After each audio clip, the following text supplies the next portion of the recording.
is Cole. This is Echo. And we are going to talk to you now about the Niyamas. The way that I remember this is I say Niyama because it's the way that we treat ourselves. So it's the internal observances that we have towards ourselves and how we treat each other or treat It's like ourselves. the yoga guidelines, like the yoga 10 commandments. So we're on the last 5. We just did the yamas and now we're on the niyamas. Yeah. So. All right, I'm going to start the time. So if you haven't watched the first one yet, we are trying to do this in 10 minutes. So 2 minutes to each. So we're just getting the essence. The very small essence of it. It's a challenge. We're challenging ourselves. Yes. All right. Here we go. All right. Tapas. So purification through discipline. Tapas is not the Spanish hors d'oeuvres that you will eat on the street. Those are tasty though. But tapas has to do with our internal fire and our discipline. So it's our drive, it's our ambition, it's our dreams. It's a little bit of, I mean, if you think about where we get our ego, our personality, it's who we are in the world. It's like what pushes us to get out there and do something. Mm-hmm. And, I've always had a challenging relationship with the word discipline. And what I found is that, freedom without some type of framework is chaos. So I look at tapas as a framework to freedom. Like, how can I choose certain ways to be in the world, certain ways to be in my life and my practice that create expansion? So I do these things, I am dedicated, and I'm disciplined to do these certain practices because it creates more freedom. And that feels like much more digestible and something that I can get down with. Well, and tapas has to do with our daily sadhana as well. So we have a spiritual practice. This is what sadhana means in Sanskrit. Don't worry about all these Sanskrit words. They will be on the screen.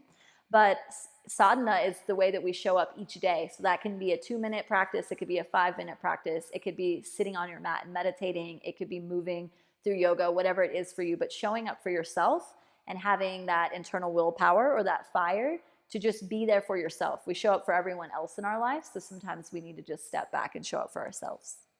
Yeah. Yes, indeed. Okay, next. All right, next.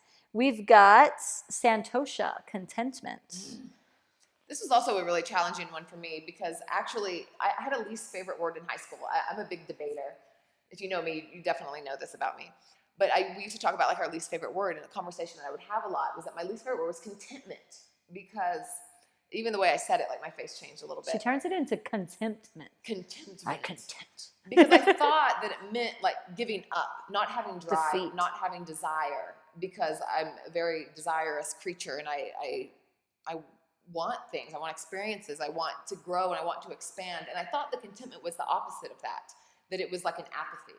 But it's not. A contentment is an acceptance and a welcoming and a like, this is good.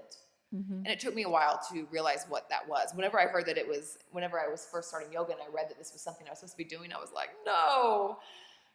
Yeah. It's kind of funny. Yeah. Contentment, I mean, again, these are very difficult in modern day society. We live in a space that tells us that we need to be more, that we need to do more, we need to have more. So it's very much that we're told we need to be content, but we're shown that we need to do a lot more, that we need to be, we need to just be active. And so contentment is about being able to participate in a very chaotic and overstimulated world, but also in a space of being a little bit detached from all of the things that means. So being connected on a shallow surface, but not going so deep as to the point where it ruins our level of happiness, where we can't be happy with the house that we have or the husband that we have or the children or, even the clothes that we wear or the cars that we drive or the food that we eat. There's so much now that is telling us that we need to do more and be more, and we have to step back and just say, no, this is okay. I'm good here. What I have is fine. And then also the more that we look into our biological makeup as well is that we are creatures that have need dopamine. We want this dopamine, and dopamine is the seeking. And, we used it in the caves. We needed that to get us out in order, like, to hunt for food. It's like you need a desire to, like, keep going. But it's turned into now, we're still in this animal body that's living in this modern society. And now it's like more money, more clothes, more something. But our actual body is more achievement, feeding this. More identity. And the marketing around us and all of this. So again, that goes back to what I was talking about, the if only a little bit more, a little bit more. And this is this dopamine loop. And, the more that we learn about ourselves and our biology and all of that, we can use kind of the intellect to navigate around some of the instinct. Yeah. All right, where are we at? Okay.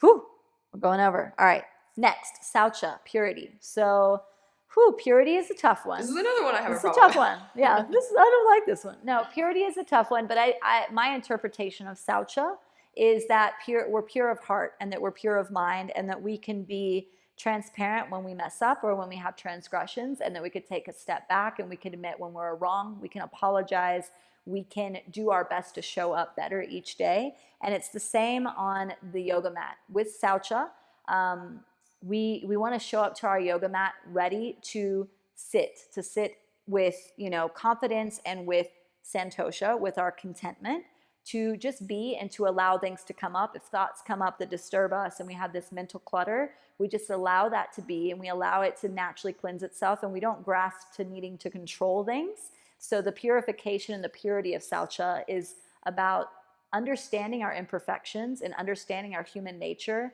and detaching from the need to control it, and just being pure of heart and allowing ourselves to go through that process in a pure way. And I kind of see it, I have 20 seconds.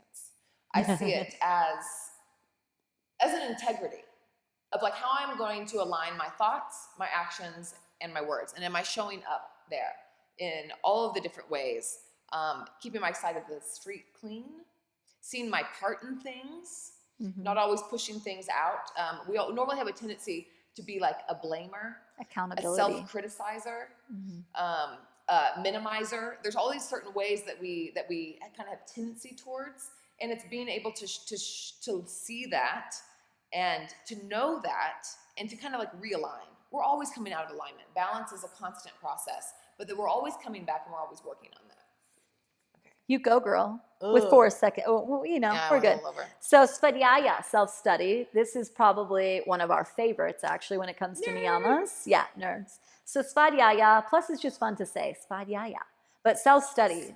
So always being curious, always remaining humble, always remaining a student. So even when you become a teacher or you become a leader, writer, whatever it is in your life where you kind of step up to the plate and you have a voice that's heard and that people are actually listening to, you want to step back and you want to always remain humble enough to hear what other people have to say, and you want to learn from people's stories, and you want to read books, and you want to, if you care about something, you truly care about it, you want to hear both sides of it.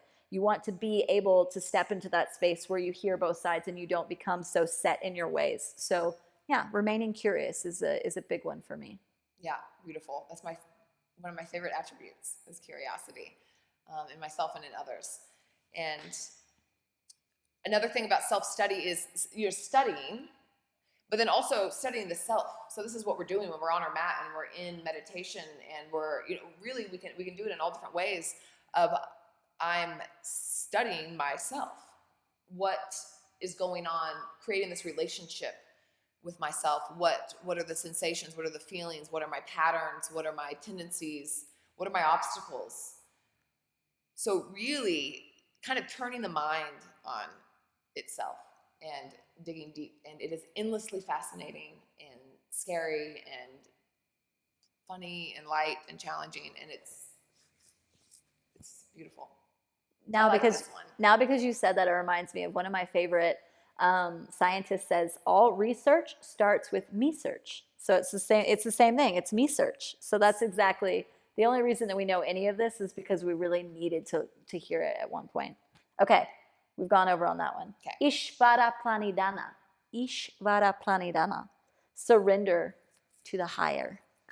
So Ishvara Pranidhana, the way that I see this, we all have different belief systems. We're not even going to get into religion. Don't have time for that. No dogma here. Whatever you believe is what you believe. But I think that we can all agree that there is something higher than our sense of self. So there is that deeper sense of self, the big self, that we feel is universally connected in a way. And so Ishvara Pranidhana is about not being so caught up in who you are and what roles that you play that you forget your connection to everything around you. You forget your connection to the earth beneath you that supports you, the plants that feed you, the farmers that produce the food, that transport the food, that carry the food, people that are cutting it up. There's so much in this interdependent system that we are connected to. And we're such a small little cog in the whole system that it's really beautiful in Ishvara Pranidhana to take a step back and say, I do matter, but so does every single thing else.